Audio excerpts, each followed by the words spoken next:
Ayun, good day sa lahat. So meron naman tayong napakagandang helmet ngayon na itatalakay para syempre sa inyo. So sa mga hindi pa nakasubscribe, mag-subscribe kayo, mag-follow kayo sa aming munting page and then syempre sa munting YouTube channel natin. So ayan, meron tayo dito I think bago lang to sa dito sa ating YouTube channel, pero yung helmet na to nirelease to ng 2023 last year. So kung di ako nagkakamali, nagkaroon tayo nito ng August or September, Bermas na yun. I think September or October or something, August. Hindi ako nagkakamali. Basta last year to lumabas. So ngayon meron na ulit nung Spider excuse me, Spider Neo Ronin. So isa din siyang matagal na sa market yung Spider na brand, no? So ayan, tignan nyo muna kung gaano kaganda. Syempre itatalakay natin kung anong meron dito sa helmet na to. So ayan, kapag tinignan natin, sobrang sharp looking siya kasi nga pointed sa harap dito and papunta dito sa kanyang rear na napakaganda ng kanyang spoiler. So ayan, hahawakan natin syempre kung ano mafe-feel natin dito sa kanyang mga paddings and kung maganda ba yung kanyang build quality. And syempre meron siya kasing mga cuts dito, cuts dito, cuts dito, and napakaganda ng kanyang aerodynamic na design. Ayan, hawakan natin. So unang hawak natin dito, mafe-feel natin na hindi siya magaan na helmet. So ang weight nito ay nasa 1,600 plus 50 grams. Ewan ko bakit nilagay pa ng 1,600 plus and may 50 grams. So overall 1,650 grams po ang kanyang bigat sa size na medium. So ang nakalagay dito ECER 22-06 din siya. So high grade din yung shield dito na ginamit sa helmet na to. So ayan, may Neo dito, tapos Neo Ronin DOT FMS number 218 certified. Syempre may ICC na may logo ng Philippines nga pala. So ayan, napakaganda kung hahawakan natin siya. Kung i-compare ko to sa na-review natin na Access na brand na European na brand, no? So mas magaan yon yung Access kaysa dito kasi nga yung Access na helmet na na-review natin. Kung napanood yun ng mga last pass natin ng mga video dyan, tignan nyo dyan sa ating channel. Makikita nyo dyan na meron tayong ni-review na Access na helmet na sobrang gaan kasi nga single visor din siya. So ito ay single visor nga pala. Before natin makalimutan, syempre buksan natin yan. Ayan, yan yung looks niya kapag binuksan. And then syempre napaka-pointed dito. So syempre functioning yung kanyang mga vents. Ayan, ayan yung switch niya. And dito ganun pa rin kagaya ng ibang helmet nila, no? So ayan, sa loob. So kung nagtatanong ka kung intercom ready, syempre Spider pa ba? So ayan, intercom ready siya. May space dito na pabilog. Ayan, pwede mo lagyan ng yung intercom dyan. Yung speaker niya, dyan mo ilagay. And then yung kanyang paddings. Ayan, tignan natin dito.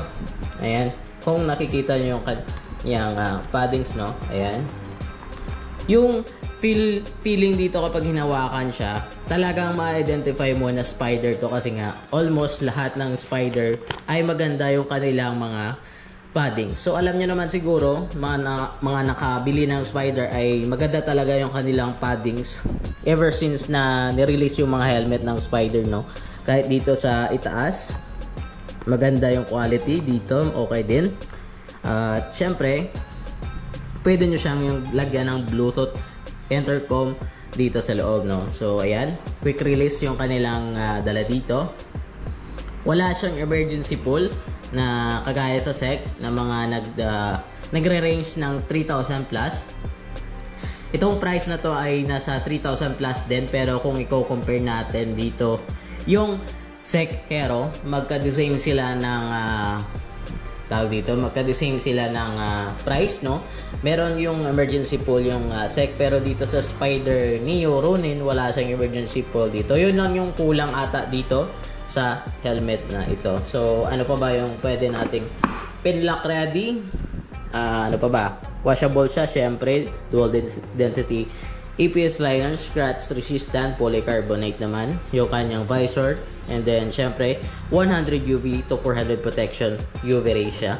Pinlock ready. Ayan, max vision prepared. Ayan, optical grade visor clarity. Tapos medium yung size, matte black yung kulay. And syempre yung kanyang dito ay parang hindi siya masyado mahirap hugutin or i-change yung kanyang visor, no? Napakaganda din. And dito sa loob niya ay napakasulit din yung kanyang padding. Syempre pwede natin lagyan ng anti-fog dito sa loob, and then pin lock ready. Ayan, oh, nakikita nyo may lagayan dito. Kung gusto niyo siyang lagyan ng peel off, ayan, pwede din siya. So ayan yung look niya kapag tinutong lang dito. Ayan, ayan yung looks niya. Napakaganda ng matte black. So meron siyang ibang kulay. Kung di ako nagkakamali, meron siyang cyan na kulay, blue, parang blue flame. Tapos meron siyang may pagka-red yung flame, tapos yung gold lens ata yung kulay red. And then ito naman ay parang chrome siya o silver, correct me if I'm wrong. Ayan, parang mirror siya pag tinignan mo in person. So sa personal, kung i-compare ko to sa access nga or sa helmet na SEC, Hero Noisy ay medyo mabigat to ng I think 100 grams kaysa doon. Pero sa price, magka-the same lang sila ng price. So, ewan ko lang.